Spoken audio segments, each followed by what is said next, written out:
Alright, so I just got done watching Captain8Bit's Billy's favorite Super Nintendo games that aren't so well known. This is my video response, and I like to call it kind of my guilty pleasures of the Super Nintendo, because there's a couple of them that are like, what?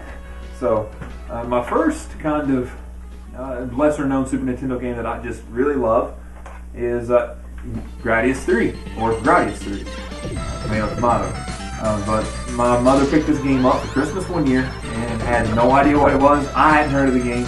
I hadn't played Gradius 1 at the time for the NES, but she thought the artwork looked cool with the spaceship on it and all, and just, you know, bought it for us, and it was luckily a great gift, because I didn't stop playing that game for a good 3 years. It wasn't like I constantly played. I'm a big RPG or so, but like, you know, if I needed to take a break from playing an RPG and just wanted something fast-paced and action, a lot of fun, you know, go to Gradius 3, and it did the trick well. It's a great game. Another one, Konami game, and actually this game I just kind of found out about within the last about two to 3 years. But it has definitely become one of my favorite SNES games that's not so much talked about, and that's Sparkster. It's a great little, you know, side-scrolling action game. You play this little dude. I don't know. He kind of looks like a mouse fox. I don't know. He looks weird, but it's a fun game. I definitely would recommend picking this game up, trying it out. I played through it for the first time just a couple of years ago, like I said, and when I played it the first time, I actually played through it the first time because I thought it was so much fun. So I just sat down and I played it all the way through. And it wasn't easy, but you know, it was fun. So, and that's what this is all about. Next up is it's kind of, I guess, a little more well known since it was such a popular arcade, at least where I'm from, and that is Saturday Night Slam Masters. My gosh, yeah, I used to have a lot of fun with this game with my brother. Now, it doesn't have the 4-player like the arcade version had, but the 2-player port on the SNES was tons of fun. It also just kind of one of those games where if you have like 30 minutes before you go to work or 30 minutes before you go to school or whatever to kill, you know, you'd play Saturday Night Slam Match. You're like, oh, I'm going to see if I can beat Scorpion right now. Or I'm going to see if I can beat Hagar from Final Fight in a wrestling ring. Plus, I'm a huge wrestling fan from the 90s anyway, so this game was way better than the WWF games that I used to play. So Saturday Night Slam Masters, if you haven't tried it, try it out. Great game, great game. This next one's kind of a quirky game that I played. I only played it one time as a kid. I rented it on a Friday night special, which was, you rent Friday night, you can keep it 3 days until Sunday for the same price as what you might rent it for on another day. And that is Smart Ball. And yeah, that's kind of a ridiculous idea for a game. I don't know what the writers were thinking when somebody came up with a game. Hey, let's take this blue ball, put a smiley face on him, and he's going to be the protagonist of this story here, and he's going to take on a giant chicken at the end of round 1. But that's essentially what this game is. You play a ball with eyeballs and a mouth, smiley face, and you go through stages. And I guess the controls for me are just a little stiff sometimes, and it's awkward when you try to climb the wall with Smart Ball. Jerry is his name, by the way.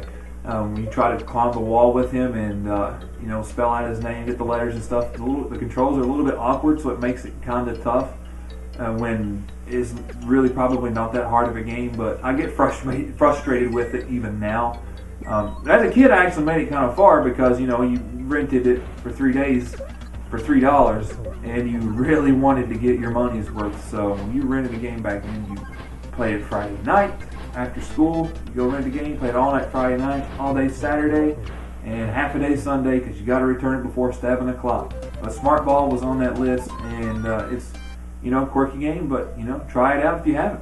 The next one you're gonna kind of just be like, what the heck? A sports game? Really? Sports game? Who plays sports games on the SNES?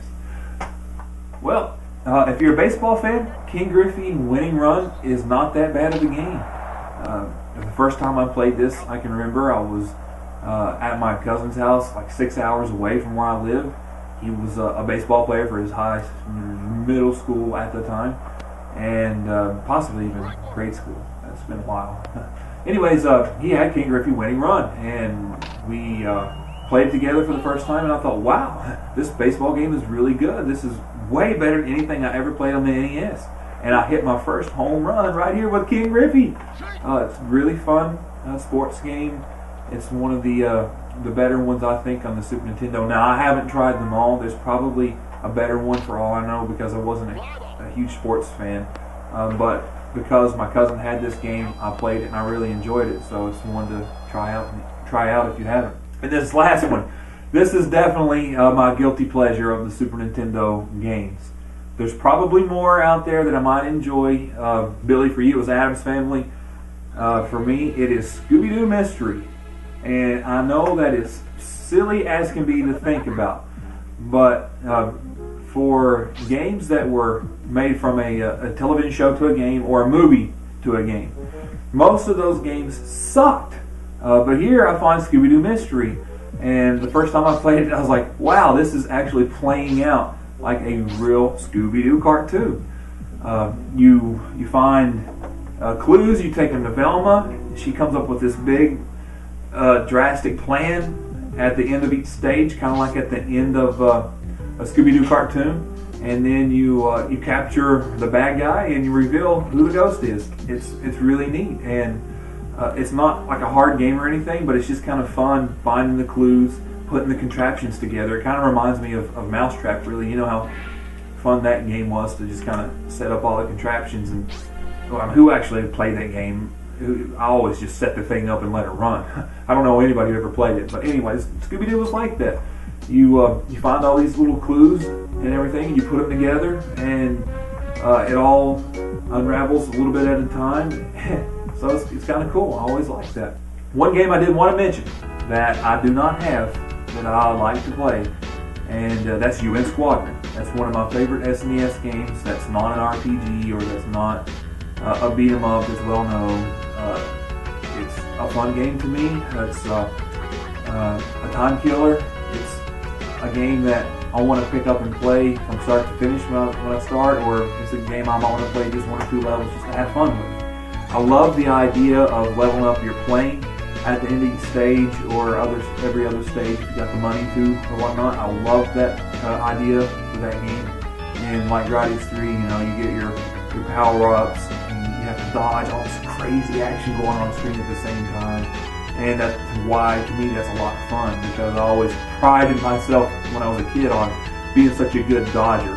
And you don't want to try me in dodgeball, so just forget about it. But for real, you know, UN Squadron, it's probably a more popular game, but it's you know, definitely not Final Fantasy 3.